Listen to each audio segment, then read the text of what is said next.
Merci d'être là. Merci d'écouter nos prédications. Peut-être que c'est par hasard que tu es tombé ici, sur notre page YouTube ou sur notre site d'Internet. Peut-être que c'est d'une façon fréquente que tu viens. On t'encourage, si c'est une façon fréquente, d'utiliser ces messages, ces prédications en ligne comme un encouragement, une édification pour ton âme. Mais on continue de t'encourager toutefois à fréquenter une église locale, si ce n'est pas ton cas. Engage-toi envers une église. On croit que c'est le modèle biblique qui nous a été laissé de se mettre sous la prédication d'un pasteur dans une église locale. Si pour toi, c'est la première fois que tu es en contact avec une prédication comme celle-ci et que tu aimerais en savoir plus, on t'invite, on t'encourage à nous écrire afin qu'on puisse répondre à tes questions et peut-être même te référer à une église en santé, une église qui prêche droitement la parole de Dieu, c'est-à-dire la Bible, pour ton âme à toi. Bonne écoute.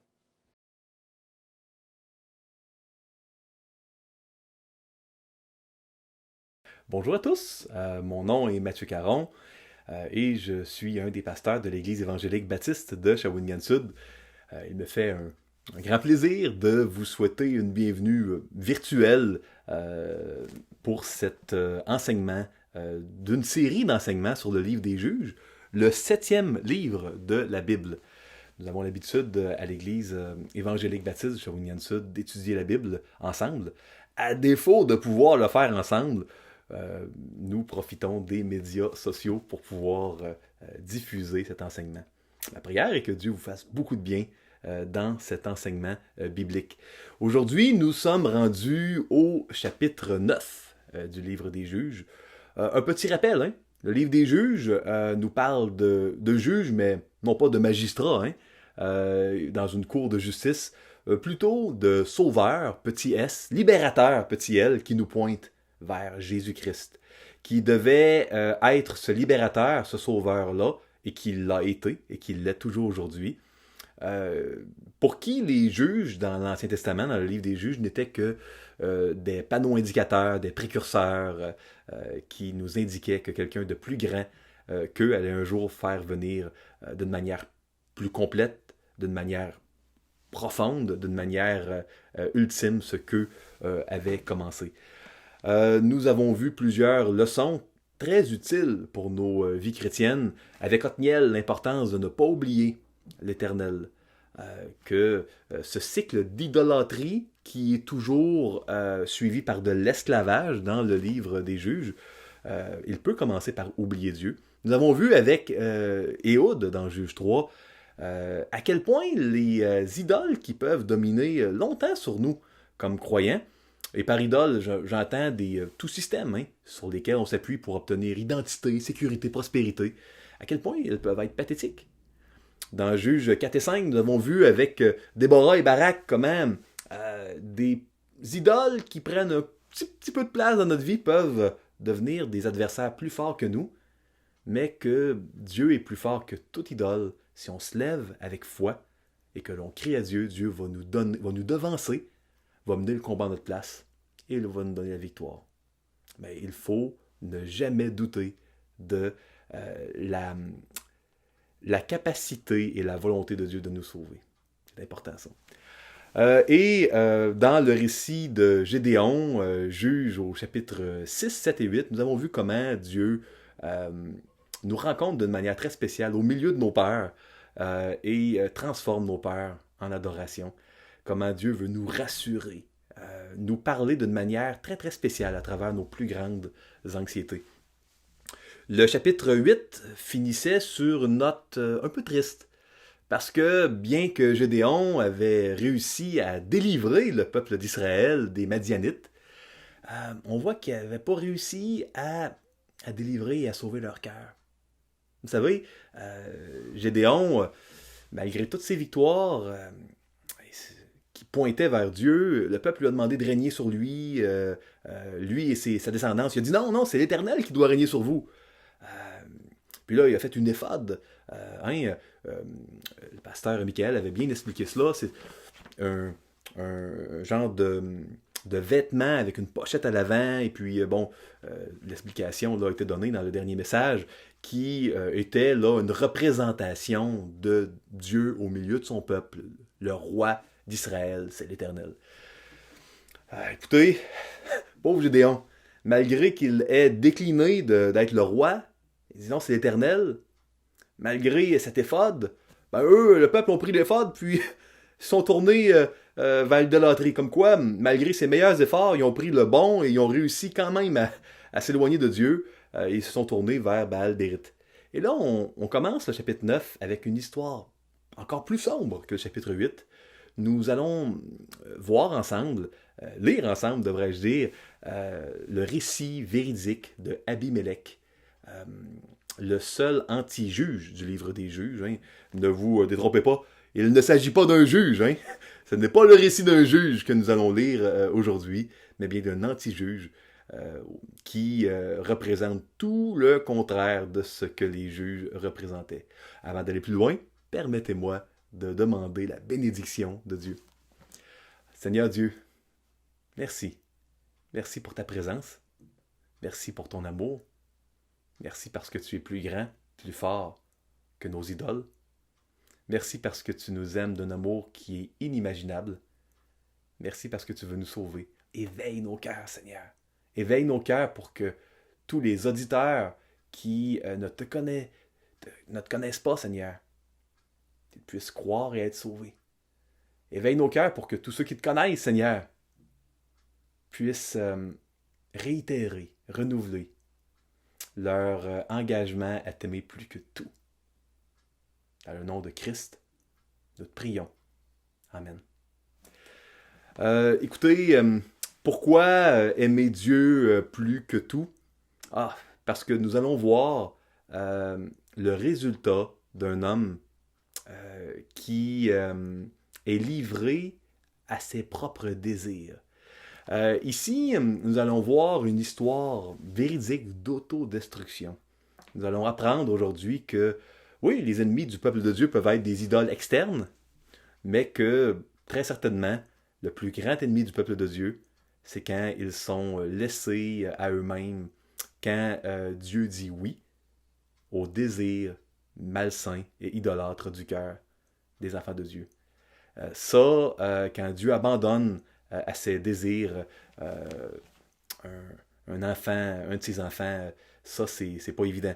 Maintenant, Dieu n'abandonne jamais ses enfants authentiques, ceux qui font vraiment partie de son peuple, mais plusieurs se disent être des enfants de Dieu et eux, leur issue va être manifestée, je crois, par le texte d'aujourd'hui. Lisons sans plus tarder. Hein. En fait, avant de lire, permettez-moi peut-être de vous dire pourquoi je crois qu'il n'est pas un juge. Hein. Premièrement, il n'est pas appelé un juge nulle part dans le livre Abimélec, ni dans le livre des juges, mais ni ailleurs, hein, ni dans Hébreux 11 ou ailleurs. Premier point. Deuxième point, il n'est pas dit que l'Éternel l'a suscité, comme c'est écrit un peu partout là, pour d'autres juges. Maintenant, les juges sont souvent des choix inusités. On voit jamais vraiment le fils de notre juge qui devient juge. Là. C'est pas comme une monarchie, une dynastie.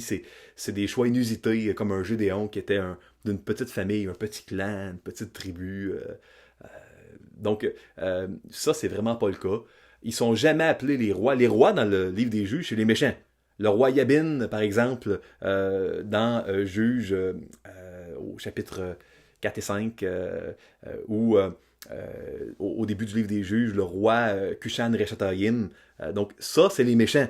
Puis là, lui, il se nomme roi. Hein, il s'auto-proclame roi. C'est jamais le cas pour les juges. Puis les juges, souvent, il est dit que l'Esprit de l'Éternel a saisi un juge ou a revêti un juge. C'est jamais le cas ici. Donc, on parle vraiment ici d'un homme qui a pris le pouvoir par ses propres forces, sans qu'il ait été appelé de Dieu. Un homme qui ne cherche pas à faire la volonté de Dieu. Un homme qui cherche vraiment à obtenir, par une poursuite effrénée et sanglante, l'objet de ses désirs. Dans son cas, on parle de gloire, on parle de puissance, on parle de domination. C'est intéressant de réaliser que c'est le fils de Gédéon. Vous savez, le mot Abimélec peut vouloir dire deux choses. Ab, c'est père en hébreu ancien. Melech, c'est roi. Donc, le I peut être une voyelle de connexion, je dirais pas dans les technicalités. Et là, c'est le père est roi. Ça peut être aussi mon père est roi, puis on ne sait pas, sauf par le contexte, si c'est l'un ou l'autre. Ici, on voit que Gédéon, évidemment, a décliné la royauté. Il se l'est fait offrir et il a dit non. Donc, fort probablement, hein, on peut soupçonner que lui, il a fait une effort, il a tout fait pour passer le message au peuple. Je ne serai pas votre roi, c'est l'Éternel. Donc il a appelé un de ses fils, il a eu plusieurs fils. Le père sera votre roi. On voit ça dans que Abi peut avoir cette signification-là, comme par exemple le grand-père de Saül, Abiel, El, Dieu, Ab, père, le père est Dieu. Donc il y a plusieurs endroits dans la Bible où on voit ça. Donc, de par le contexte, on peut vraiment voir que malgré les efforts de Gédéon pour sauver le peuple, il n'a pas réussi à sauver le cœur du peuple, puis il n'a pas réussi à sauver son garçon qui est devenu le contraire de tout ce que Gédéon a essayé d'accomplir. Et puis, il a bien mal porté son nom, Abimelech. Le père est roi parce que il a tout fait pour amener le peuple à ne pas avoir l'Éternel pour roi. Maintenant, lisons les 6 premiers versets du chapitre 9 du livre des Juges. Abimelech, fils de Jérubal, se rendit à Sichem, vers les frères de sa mère, et voici comment il leur parla, ainsi qu'à toute la famille de la maison du père de sa mère. Dites, je vous prie, aux oreilles de tous les habitants de Sichem, vaut-il mieux pour vous que 70 hommes, tous fils de Jérubal, dominent sur vous? Ou qu'un seul homme domine sur vous? Et souvenez-vous que je suis votre os et votre chair. Ça sonne, excusez-moi l'expression, ça sonne croche en partant.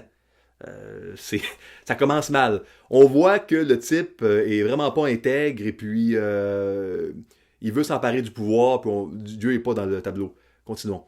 Les frères de sa mère répétèrent pour lui toutes ces paroles aux oreilles de tous les habitants de Sichem, et leur cœur inclinant en faveur d'Abimelech. Car il se disait, c'est notre frère. C'est, vous savez, parfois, des liens familiaux ou des liens amicaux peuvent influencer un être humain, un homme ou une femme, à agir d'une manière qui est injuste. C'est exactement ce qui s'est passé ici. Ils n'ont pas cherché le meilleur chef, le meilleur juge qui allait les conduire dans les voies de Dieu. Ils ont pris celui qui était parent avec eux. Hein? Et ils lui donnèrent 70 cycles d'argent qu'ils enlevèrent de la maison de Baal-Bérith. Donc le temple qu'ils ont bâti là, près de l'éphod que Gédéon avait fait pour amener le peuple à Dieu. Abimelech s'en servit pour acheter des misérables et des turbulents qui allèrent après lui. Ouais, finalement, cet éphod-là, malgré les meilleurs efforts de Gédéon, va avoir fait du tort. Écoutez bien ce qui vient. Verset 5. Il vint dans la maison de son père, à Ophra, et il tua ses frères, fils de Jérubal, 70 hommes, sur une même pierre. Il n'échappa que Jotam, le plus jeune fils de Jérubal, car il s'était caché. Tous les habitants de Sichem et toute la maison de Milo se rassemblèrent. Ils vinrent et proclamèrent roi Abimelech près du chêne planté dans Sichem. Puis écoutez, c'est vraiment, vraiment regrettable de voir cela. Après tout ce que Gédéon va avoir fait, délivrer le peuple des Madianites, chercher à amener le peuple dans les voies de Dieu, il n'a pas pu toucher le cœur des gens, puis on voit que les gens n'ont pas eu d'égard, ont tout simplement regardé à leur propre intérêt. Puis c'est probablement avantageux pour nous, hein, c'est notre parent, avoir le chef du pays qui est notre parent, ça va être avantageux, on va peut-être être traité mieux que les autres. C'est définitivement ce qui s'est passé. Donc, on voit ici que l'idolâtrie n'est pas dirigée vers un autre peuple, un autre Dieu. C'est vraiment une idolâtrie de eux-mêmes, de leur capacité à rechercher leurs désirs et à diriger leur vie. Au centre du livre des Juges, qui nous parle vraiment de Dieu qui poursuit avec amour son peuple pour le délivrer des idoles et des ennemis externes. On voit que l'ennemi numéro un, c'est nos propres désirs, c'est nous-mêmes. Super actuel de lire cela. Quelques commentaires pour les 6 premiers versets là, qui nous parlent de l'origine de l'idolâtrie. On voit que la mort d'un juge ici amène l'infidélité des enfants de Dieu. Ça va prendre un juge qui va pouvoir toucher le cœur des gens, mais qui va être éternel, qui ne mourra pas pour que ça perdure. C'est parce que ça amène un oubli de l'alliance, sinon quand les juges meurent. Jésus-Christ va être ce juge qui peut transformer les cœurs et qui ne mourra jamais, car il est ressuscité. Il a vaincu la mort. On voit que l'idolâtrie nous rend aveugles. Écoutez, c'est terrible, hein? Comment ont-ils pu oublier ce que Gédéon avait fait, puis comment Abimelech a pu tuer ses frères? Ça fait pas de sens, hein? Il y a une folie qui est présente dans l'idolâtrie. L'idolâtrie rend aveugle. On n'est plus apte à juger d'une manière saine, juste les choses, puis à aimer le bien, à haïr le mal. C'est intéressant, hein? Au centre du drame, de la tragédie ici, du meurtre des frères de Abimelech, hein, des fils de Gédéon, on voit « vaut-il mieux pour vous » ? Voyez-vous? Il y a la recherche de son propre intérêt. Pas la recherche de la gloire de Dieu, de la volonté de Dieu, la recherche de son intérêt. Qu'est-ce qui vaut le mieux pour moi? Ça a été une très bien mauvaise boussole qui a été utilisée par le peuple. On va le voir. Hein? Puis, retenez ceci. Il y a toujours dans les Écritures un coût à l'idolâtrie. On l'a vu dans le livre des Juges. L'idolâtrie entraîne toujours son lot d'oppression, de mort, de souffrance. Et on va voir ici que les désirs de Abimelech qui l'a poursuivi, ça l'a coûté la vie de pratiquement quasiment tout le monde dans sa famille. Ça l'a coûté la sécurité nationale. Ça l'a coûté la vie de tous les gens qui étaient autour de lui. Ça l'a coûté sa vie. Et ça l'a coûté sa gloire. Tout ce pourquoi il s'est battu, il l'a perdu. Le coût de l'idolâtrie est élevé. Bien plus élevé que les promesses que l'idolâtrie peuvent nous faire. Hein. Puis, c'est important de jamais l'oublier. Ça va prendre un juge, un sauveur qui va être prêt à payer le prix de notre idolâtrie. Et c'est ce que Jésus a fait à la croix, en mourant pour les péchés de ses enfants. Puis, tout être humain est invité à mettre sa foi en lui, en Jésus, pour être sauvé, pour que son sacrifice puisse lui être appliqué et pour être ainsi réconcilié avec Dieu, ne plus être séparé de lui. Écoutez, continuons le verset 7 et allons jusqu'au verset 21. Il y a quelque chose d'assez particulier. Puis, aujourd'hui, on a beaucoup de lectures. C'est un long chapitre, le chapitre 9, de 57 versets. Puis, c'est un chapitre qui, pour être bien compris, nécessite de lire quelques autres textes parallèles. Je vais essayer de bien gérer le temps qui m'est alloué pour cela. Donc, verset 7. Jotham en fut informé. Il alla se placer sur le sommet de la montagne de Garizim, une montagne qui n'était pas loin. Et voici ce qu'il leur cria à haute voix. « Écoutez-moi, habitants de Sichem, et que Dieu vous écoute. » Les arbres partirent pour aller oindre un roi et le mettre à leur tête. Oindre, verser de l'huile sur quelqu'un, c'était la manière dont on sacrait, on authentifiait là, un roi là, au début de son règne. Ils dirent à l'olivier, « Règne sur nous. » Mais l'olivier leur répondit, « Renoncerai-je à mon huile qui m'assure les hommages de Dieu et des hommes pour aller planer sur les arbres? » Verset 10. Et les arbres dirent au figuier, « Viens, toi, règne sur nous. » Mais le figuier leur répondit, « Renoncerai-je à ma douceur et à mon excellent fruit pour aller planer sur les arbres? » Et les arbres dirent à la vigne, « Viens, toi, règne sur nous. » Mais la vigne leur répondit, « Renoncerai-je à mon vin qui réjouit Dieu et les hommes pour aller planer sur les arbres? » 14.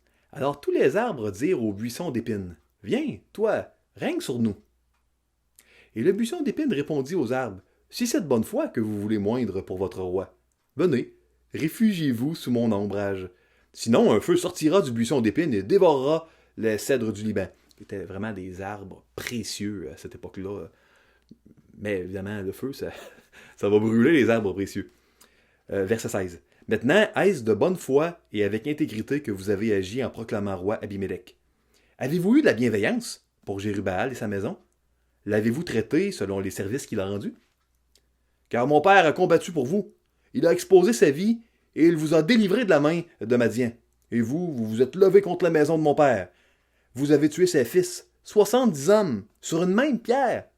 Et vous avez proclamé roi sur les habitants de Sichem, Abimélec, fils de sa servante, parce qu'il est votre frère. Si c'est de bonne foi et avec intégrité qu'en ce jour vous avez agi envers Jérubbaal et sa maison, eh bien qu'Abimélec fasse votre joie et que vous fassiez aussi la sienne. Et sa maison, on ne parle pas du bâtiment, on parle de la maison ou la maisonnée, les membres de la famille de Gédéon, ses enfants, en l'occurrence ici. Verset 20. Sinon, qu'un feu sorte d'Abimélec et dévore les habitants de Sichem et la maison de Milo, et qu'un feu sorte des habitants de Sichem et de la maison de Milo et dévore Abimélec. Et verset 21. Jotham se retira et prit la fuite. Il s'en alla à Béer, où il demeura loin d'Abimélec, son frère. Écoutez, vous aussi, vous étiez Jotham. Et puis là, vous avez un frère très méchant qui tue les 70 autres frères. Est-ce que vous iriez sur une montagne pour raconter une histoire d'arbre avec le figuier qui parle à la vigne et puis ça parle au buisson d'épines? Criez toutes vos forces. Parce que là, Abimélec, votre frère, a engagé des misérables, ils ont tué tout le monde sur une pierre, puis là, tu vas sur la montagne à côté, puis là, tu cries fort, fort, fort, puis tu prends le temps, là. Tu prends le temps d'expliquer, puis avec l'image, puis une genre de fable, là, puis une comptine. Est-ce que vous feriez ça? Moi, je serais porté à prendre mes jambes à mon cou, puis foup, on s'en va, puis on essaie de sauver sa peau. Pourquoi il a fait ça? Puis pourquoi le nom Garizim? Vous savez, dans la littérature hébraïque antique, tous les détails sont intentionnels. Pourquoi le mot Garizim? Pourquoi ce mot-là? Écoutez, pour vraiment comprendre ce qui se passe ici, on a besoin de retourner au Deutéronome et à Josué. Vous savez, le mont Garizim, il y avait de quoi de spécial qui s'était passé là. Dans le Deutéronome, Moïse avait pris la moitié du peuple et l'avait mis sur le mont, avait dit aller sur le mont Garizim, et puis avait pris l'autre moitié du peuple, puis il leur avait dit aller sur le mont Ébal. Et puis là, il y avait eu un renouvellement de l'alliance d'Abraham, et puis les gens, la moitié du peuple qui était sur le mont Garizim, les tribus étaient nommées, quelle tribu devait aller là, devaient répéter les bénédictions que le peuple aurait de la part d'Éternel s'il était fidèle à lui, à l'alliance. Et sur le mont Ébal, ils devaient crier à voix haute les malédictions qu'ils auraient si ils ne respectaient pas l'alliance d'Éternel. Donc, c'est pratiquement, au sens figuré, une voix d'outre-tombe que celle de Jotham qui va sur cette montagne-là, quelques siècles après le massacre de Abimélec, et qui répète intégralement. On a ici, non, un des seuls, en fait, le seul endroit dans la Bible où les paroles de certains mots là, de Josué 8 sont répétés intégralement, textuellement en hébreu ancien. Donc, permettez-moi de vous lire, dans le fond, on n'aura pas le temps de lire Josué 8. Je vous encourage à aller le lire. Vous allez voir que c'était spécial. Et puis, c'est pas pour rien que le narrateur dans le livre des Juges va dire ça, là, ce qu'il a dit, hein, en rappelant les obligations du peuple qui étaient gravées dans la pierre sur le mont Ébal à côté, avec les malédictions, en les criant à voix haute alors que le peuple venait d'abandonner Dieu. Ça leur constituait une malédiction contre le peuple. Même si sur le mont Garizim c'était la bénédiction, là, ça constituait une malédiction parce qu'il leur rappelait la vérité. C'est très intéressant. Pourquoi il a été sur le mont Garizim? Je me suis posé la question. Je me suis dit, moi, il me semble que j'aurais été peut-être sur le mont Ébal, répéter les malédictions à voix haute, tu sais, quand on est choqué, quand on est en colère. Non, c'est la tribu de Benjamin là, était supposée aller, elle, sur le mont Garizim. Et la tribu de Manassé aussi. Donc, on avait toutes les tribus qui allaient d'un côté et de l'autre. Donc, on a définitivement ici, tout simplement, là, Jotham qui a été dans la montagne où les gens de cette tribu devaient aller. Donc, lisons ensemble le passage dans Deutéronome. Ça mérite d'être lu. Écoutez, allons-y.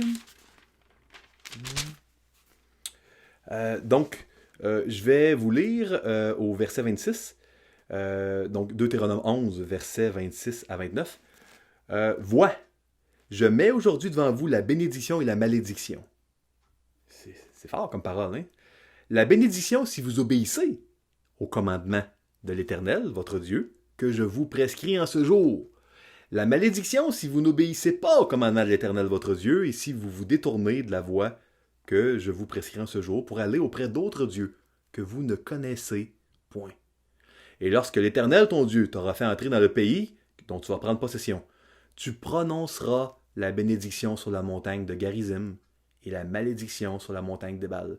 Puis la moitié des tribus devaient aller sur la montagne de Garizim, l'autre sur la montagne d'Ébal. Puis c'est ce que Josué a fait quand il rentre dans le pays. Il a soigneusement observé ce commandement-là. Puis il a gravé dans la roche la loi de l'Éternel sur le mont Ébal. Donc, nous, on voit cette fable-là, puis on dit, qu'est-ce que c'est ça? Ça n'a pas rapport. Voyons donc, il aurait dû partir. Non, c'est la seule personne pratiquement dans le chapitre 9. Il a aimé Dieu plus que lui-même. Et c'est un des rares qui n'est pas mort dans le chapitre 9, qui est rempli de sang. Il a aimé Dieu plus que les autres, plus qu'à sécurité. Et il a été en sécurité. Il n'a pas été tué. Et il est allé sur la bonne montagne, selon sa tribu, et il a rappelé la vérité au moment le plus dangereux de sa vie, où ça l'aurait vraisemblablement pu lui coûter la vie, il a rappelé la vérité, il a crié. Il l'a crié. Il a cité Josué. Il le connaissait. Il n'avait sûrement pas une copie de la loi avec lui. Il la connaissait, la loi. Il n'avait pas oublié. Et ça, c'est très particulier parce que vous savez, il y a beaucoup de choses de particulier. Premièrement, c'est le seul endroit, à ma connaissance, dans le livre des Juges, où on voit que quelqu'un, sans que ça soit par un prophète que Dieu envoie, parce que les gens ont crié à Dieu, que quelqu'un leur rappelle que hey, vous ne faites pas la volonté de Dieu, vous agissez mal. On ne voit pas beaucoup ça dans le peuple d'Israël. Les gens ne s'exhortent pas en disant hey, tu fais fausse route, t'as abandonné l'Éternel. On ne voit pas beaucoup ça dans le livre des Juges. Et puis, on voit que les gens n'ont pas écouté. Puis, vous savez, il ne faut pas se surprendre de voir que c'est peut-être différent de nos jours. Si on abandonne l'Éternel notre Dieu, il ne faut pas s'attendre à ce que les autres viennent nous le dire. Ça n'a jamais été le cas dans la Bible. Si dans une société communautaire, comme le peuple d'Israël, l'ancien Israël, les gens n'allaient pas s'exhorter, est-ce que, bien que ça devrait être le cas, est-ce qu'on doit s'attendre à ce que les gens viennent nous exhorter puis nous le dire? S'ils le font, quand on s'éloigne de Dieu, il faut les remercier. C'est une grâce, c'est une bénédiction. C'est pas la norme. C'est pas la norme. Et quand les gens sont livrés à la passion de poursuivre leurs désirs, plutôt que de mettre Dieu en premier, ça rend sourd et ça rend aveugle. Les gens n'écoutent pas. Hein? Même si sur le mont Garizim, même s'ils citent Josué 8, même si c'est écrit dans la roche, les gens oublient les Madianites, ils oublient leur histoire. Puis ils retournent vers l'idolâtrie. Je lisais le livre des Juges à mes enfants, puis ma fille, Olivia, de 7 ans, me disait « Hey, ça commence tout le temps de la même manière. Ils abandonnent toujours l'Éternel, ils font toujours ce qui déplaît à l'Éternel. Ça n'a pas de bon sens, ça. Pourquoi ils ne changent pas? » Puis c'est vrai que ça n'a pas de bon sens. Un enfant de 7 ans peut s'en rendre compte. Puis, tellement souvent, malheureusement, on est comme ça, nous. On oublie la vérité. Les désirs les meilleurs, quand on les met avant Dieu dans notre cœur, et que ça devient notre maître, ça nous rend aveugles, ça nous rend fous, ça nous rend sourds. C'est important de s'en souvenir. Bon, le temps me manque pour lire Josué 8, c'est bien dommage, je vous encourage d'aller vraiment voir cela.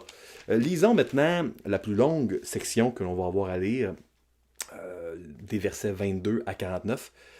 Puis vous allez voir que dans cette section-là, il y a un massacre, il y a une autodestruction. Vous savez, vous souvenez-vous, quand dans le livre d'Exode, Dieu a dit à Pharaon par la bouche de Moïse, délivrez, laissez aller mon peuple. Puis Moïse, le Pharaon a dit, hey, non.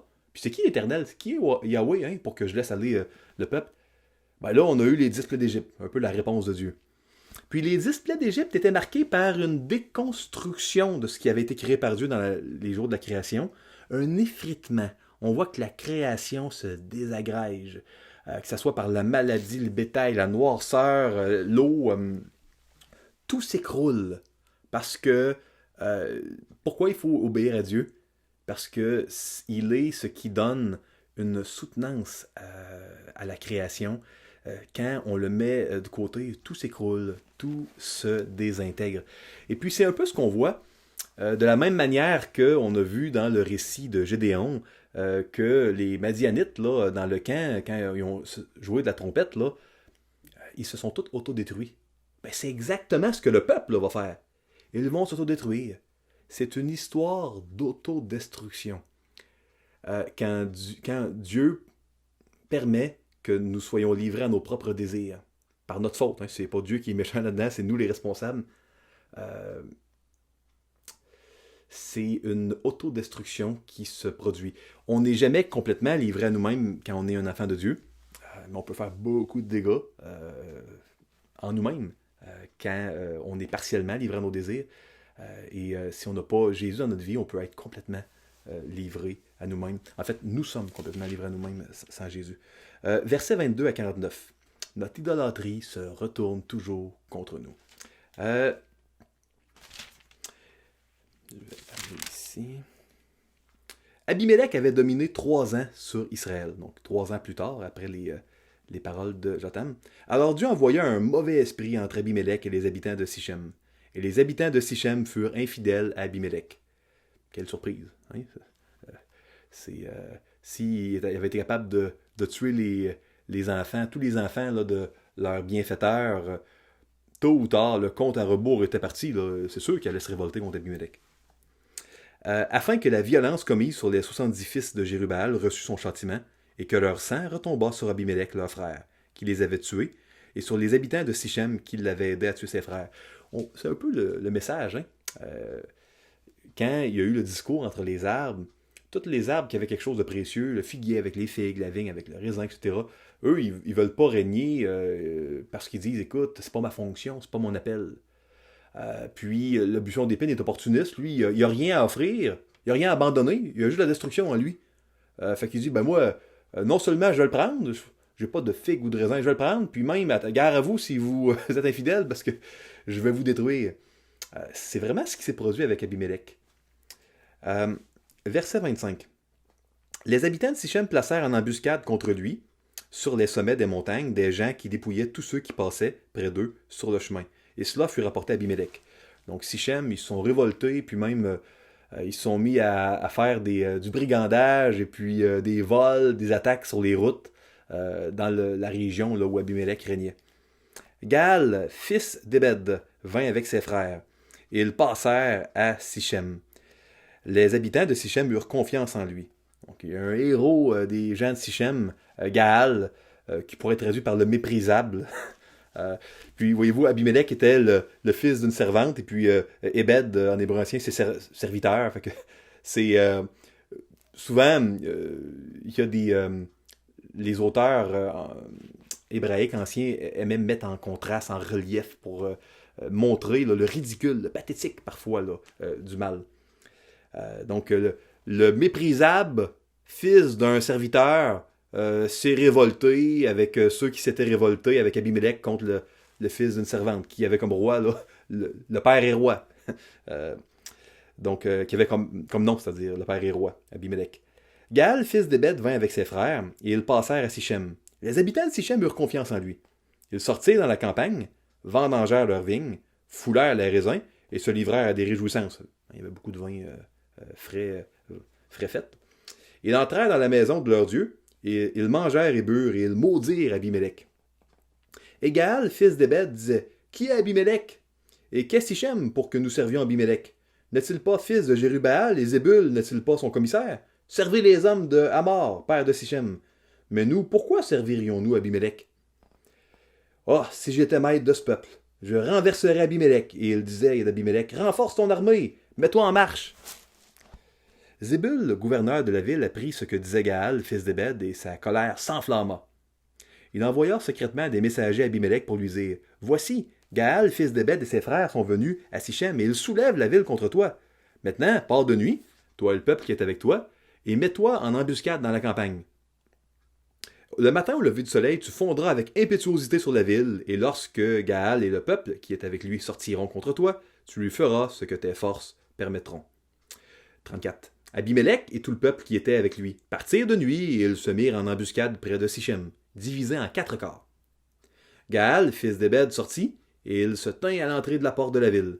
Abimelech et tout le peuple qui était avec lui se levèrent alors de l'embuscade. Gaal aperçut le peuple, et il dit à Zébul, voici un peuple qui descend du sommet des montagnes. Zébul lui répondit, c'est l'ombre des montagnes que tu prends pour des hommes. Tu sais, Zébul, c'était un ami d'Abimelech. Lui, il voulait que Abimelech arrive le plus près possible de Gaal, avant que Gaal se prépare. Il dit, non, c'est pas une armée, c'est de l'ombre. Verset 37, Gaal, reprenant la parole, dit, c'est bien un peuple qui descend des hauteurs du pays, et une troupe arrive par le chemin du chêne des devins. 38, Zébul lui répondit, où donc est ta bouche, toi qui disais qui est Abimelech, pour que nous le servions? N'est-ce point là le peuple que tu méprisais? Hein, toi, Gaal, le méprisable, celui qui méprise. Marche maintenant, livre-lui bataille. Gaal s'avança à la tête des habitants de Sichem et livra bataille à Abimelech. Poursuivi par Abimelech, il prit la fuite devant lui, et beaucoup d'hommes tombèrent morts jusqu'à l'entrée de la porte. Abimelech s'arrêta à Aruma, et Zébul chassa Gaal et ses frères qui ne purent rester à Sichem. Le lendemain, le peuple sortit dans la campagne. Abimelech, qui en fut informé, prit sa troupe, la partagea en 3 corps et se mit en embuscade dans la campagne. Ayant vu que le peuple sortait de la ville, il se leva contre eux et les battit. Abimelech et les corps qui étaient avec lui se portèrent en avant et se placèrent à l'entrée de la porte de la ville. 2 de ces corps se jetèrent sur tous ceux qui étaient dans la campagne et les battirent. Abimelech attaqua la ville pendant toute la journée. Il s'en empara et tua le peuple qui s'y trouvait. Puis il rasa la ville et il sema du sel. Dans l'ancien monde, là, quand tu étais bien en colère contre roi, là, contre une ville, là, puis que tu voulais être sûr là, que, écoute, après avoir tué tout le monde, il n'y aurait plus jamais de ville à cet endroit-là.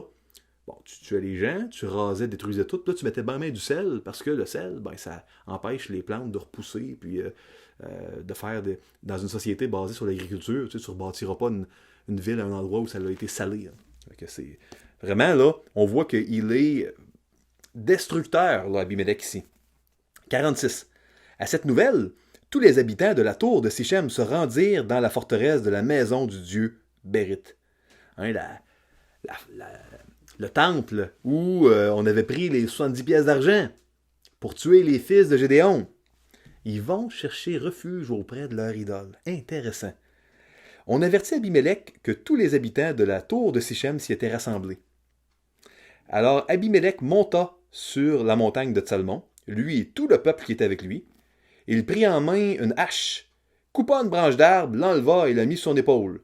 Ensuite, il dit au peuple qui était avec lui, « Vous avez vu ce que j'ai fait?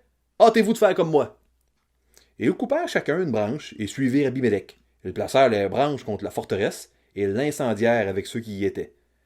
Ainsi périrent tous les gens de la tour de Sichem au nombre d'environ 1000 hommes et femmes. Bon, pas de... tu mets le feu à une tour, puis là, il n'y a pas de matériaux combustibles proches. Ben, ils ont été très loin, ils étaient une bonne armée, puis ils ont tout coupé une branche, puis ils avaient là, le matériel, le combustible pour mettre le feu à la tour. Hey, c'est spécial, hein? Chapitre 8. Encore une fois, les gens de Pénuel, là, il y avait une tour, puis ils pensaient que ça les garderait en sécurité, puis on voit que ça n'a pas été une sécurité pour eux. Quand Gédéon est revenu, comme il avait refusé d'entrer dans le combat, ils ont été tués, puis ici, ben, les gens vont dans la tour. Pour la vérité, 1000 personnes, ça devait être une bonne forteresse. Ça ne les a pas protégés. C'est une leçon qu'on peut prendre. Les idoles, là, à laquelle on sacrifie tout, hein? Ces idoles qui nous donnent des désirs si forts dans notre cœur, autant la détresse, elle ne nous protège jamais. Une idole n'est jamais satisfaite. On a été créé par Dieu pour le refléter, lui, pour être en relation avec lui. on a dans notre cœur un vide qui, comme certains théologiens le disent, est en forme de Dieu. Puis que rien ni personne autre que Dieu peut combler. Puis on pourrait rajouter que rien ni personne autre que Dieu peut protéger. Notre cœur ne peut pas être protégé, on ne peut pas être protégé. Il n'y a pas de refuge sécuritaire. On l'a vu dans notre pandémie de coronavirus, comment un petit virus inconnu a pu mettre la pagaille dans le monde entier. On peut pas. On peut pas. Il n'y a pas de refuge qu'on peut se bâtir de tours assez fortes pour se protéger contre le malheur. Seul Dieu peut vraiment nous protéger parce qu'il contrôle tout. Il y a plusieurs leçons à tirer de cet événement-là. Il y aurait beaucoup de choses à dire. Définitivement, on pourrait dire, même si c'est pas biblique, hein, que le crime ne paie pas, on pourrait dire que la malédiction de Jotham, il aurait bien mieux fait de l'entendre, hein? Mais leur cœur les a rendus inaptes, incapables de comprendre ce que Jotham disait vraiment sur la montagne. Écoutez, on voit que Abimelech, après 3 ans, a une rébellion sur les mains. Les mêmes personnes qui l'avaient aidé à faire une rébellion, une révolution, se rebellent et font une révolution contre lui. Puis là, il réussit à avoir tué les gens. Il tue les gens de Sichem, sa parenté. Donc, voyez-vous comment il n'a pas été heureux. Il n'a pas été heureux. Dieu a permis dans sa souveraineté que cet homme méchant-là, qui voulait rien savoir de Dieu, ait ce que son cœur désirait. Le pouvoir, la richesse, la vengeance. Il a tout perdu. Il a tout perdu ce qu'il voulait avoir. Vous savez, la Bible nous enseigne qu'on ressemble de plus en plus aux idoles qu'on est en train de servir. Il servait la force, la traîtrise, la tromperie, la violence. Et puis c'est ce qu'il s'est mis à devenir. C'est ce que ces hommes se sont mis à devenir. Et puis ça a été sa perte. Écoutez, l'adoration comporte toujours un coût. Et puis la poursuite des désirs d'Abimelech lui aura coûté tout ce qu'il aimait, la sécurité du pays, sa famille et même sa vie. Il y a toujours des conséquences à l'idolâtrie. C'est un chapitre d'avertissement. C'est écrit pour notre bénéfice à nous, les chrétiens, les enfants de Dieu de la Nouvelle Alliance, le peuple de Dieu de la Nouvelle Alliance. C'est pour notre bénéfice, pour que nous évitions, nous aussi, d'abandonner Dieu et de se donner corps et âme à nos désirs. C'est pour notre bénéfice que ce récit véridique nous est rapporté. C'est pour ça que c'est important de tirer des leçons, de ne pas faire comme le peuple d'Israël, de ne pas oublier que nous aussi, on a devant nous la bénédiction et la malédiction. Et puis qu'on doit choisir la bénédiction par la grâce, par la régénération de Dieu. Écoutez, j'aimerais vous lire le psaume 115 parce qu'on voit dans ce psaume qu'on se met de plus en plus à ressembler aux idoles qu'on va servir. Leurs idoles sont de l'argent et de l'or. Elles sont l'ouvrage de la main des hommes. Elles ont une bouche et ne parlent point. C'est de la contrefaçon, les idoles. Elles ont des yeux et ne voient point. Elles ont des oreilles et n'entendent point. Elles ont un nez et ne sentent point. Elles ont des mains et ne touchent point. Des pieds et ne marchent point. Elles ne produisent aucun son dans leur gosier. Ils leur ressemblent, ceux qui les fabriquent. Tous ceux qui se confient en elles. À qui voulez-vous ressembler? Vous avez été créés, nous avons été créés pour ressembler à Dieu. En l'adorant, on va ressembler de plus en plus à Dieu. Puis au dernier jour, ses enfants vont être semblables à lui, puis ils vont le voir tel qu'il est. Si on adore des idoles, on va leur ressembler de plus en plus. L'adoration, c'est puissant.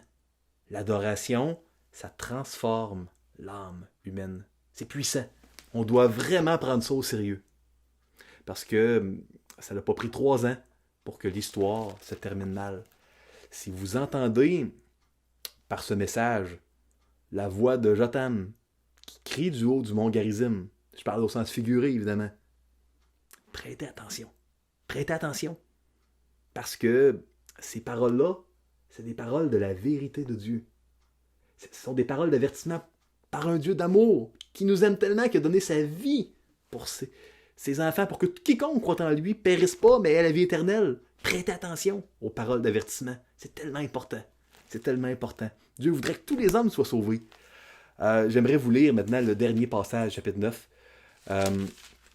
Donc, on voit à la fin du chapitre 9, ici, au verset 50.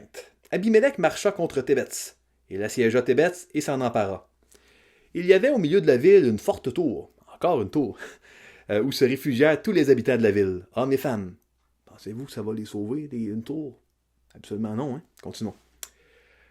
Ils fermèrent sur eux et montèrent sur le toit de la tour. Abimélec parvint jusqu'à la tour, il l'attaqua et s'approcha de la porte pour y mettre le feu. Alors une femme lança sur la tête d'Abimélec un morceau de meule de moulin et lui brisa le crâne. Aussitôt, il appela le jeune homme qui portait ses armes et lui dit « Tire ton épée et donne-moi la mort, de peur qu'on ne dise de moi c'est une femme qui l'a tué. » Le jeune homme le perça et il mourut. Écoutez, c'est pratiquement un suicide assisté ici, ce qui dans l'ancien monde était le pinacle de l'autodestruction. Hein? Quand les hommes d'Israël virent qu'Abimélec était mort, ils s'en allèrent chacun chez soi. Ainsi Dieu fit retomber sur Abimélec le mal qu'il avait fait à son père, en tuant ses 70 frères. Et Dieu fit retomber sur la tête des gens de Sichem tout le mal qu'il avait fait. Ainsi s'accomplit sur eux la malédiction de Jotham, fils de Jérubal. Vous savez, c'est particulier, hein, parce que il n'y a même pas eu une mort glorieuse. Hein, parce que, souvenez-vous, hein, j'en ai parlé un petit peu quand on a étudié Juge chapitre 4 et 5. Et puis là, on avait le général Sisera qui était tué par Jaël. Puis bon, de mourir par les mains de quelqu'un d'autre qu'un guerrier, que ce soit un enfant ou une femme, c'était méprisable. Les guerriers ne voulaient pas mourir, mais s'ils mouraient, au moins, ils voulaient que ça soit de manière glorieuse. Tout ce que ses idoles lui promettaient, tous les désirs qu'il a poursuivis, il a tout perdu. Il n'y a même pas eu une mort glorieuse. Et puis, il y a un mot plutôt rare qui revient uniquement 12 fois dans l'Ancien Testament. Quand il y a eu une meule de pierre sur le crâne, là, puis que là, il est mort, là. C'est un mot que vous connaissez probablement tous, sous sa forme araméenne, même si vous ne connaissez pas l'hébreu. C'est le mot Golgotha, hein, qui veut dire crâne. Puis, c'est un mot qui a une triste association dans l'Ancien Testament, hein, parce que on a ici Abimélec, l'homme le plus méchant, diabolique, méprisable, qui meurt, le Golgotha écrasé. Donc, dans un jugement de Dieu, clairement. Hein. On a plus tard Saül, le méchant roi, qui lui aussi, en passant, hein, va demander la mort à quelqu'un. Hein, il y a un suicide assisté, hein, fait que c'est particulier. Hein. Il y a beaucoup d'analogies entre Saül et Abimélec. Il y en aurait d'autres analogies. Ben lui, on va mettre son Golgotha dans le temple de Dagon, dieu des Philistins, là, sur une perche. Là. Donc, Jézabel, qui était la personnification du mal dans les chroniques, on va l'acheter là, par-dessus bord, les chiens.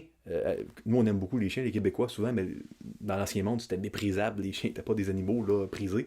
Les chiens dévorent le cadavre, excusez-moi, le détail de Jézabel. Puis il reste que le Golgotha de Jézabel et puis quelques ossements. Fait que voyez-vous, on a vraiment là une circonstance ici là, où on ne peut pas s'empêcher de se rappeler de la malédiction que Dieu a faite au serpent dans Genèse au chapitre 3.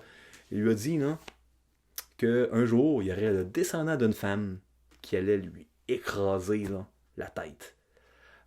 Puis, c'est évidemment une allusion là, qui pointe vers Jésus. Un jour, le fils d'une femme, Jésus, va avoir la victoire contre le serpent, contre Satan.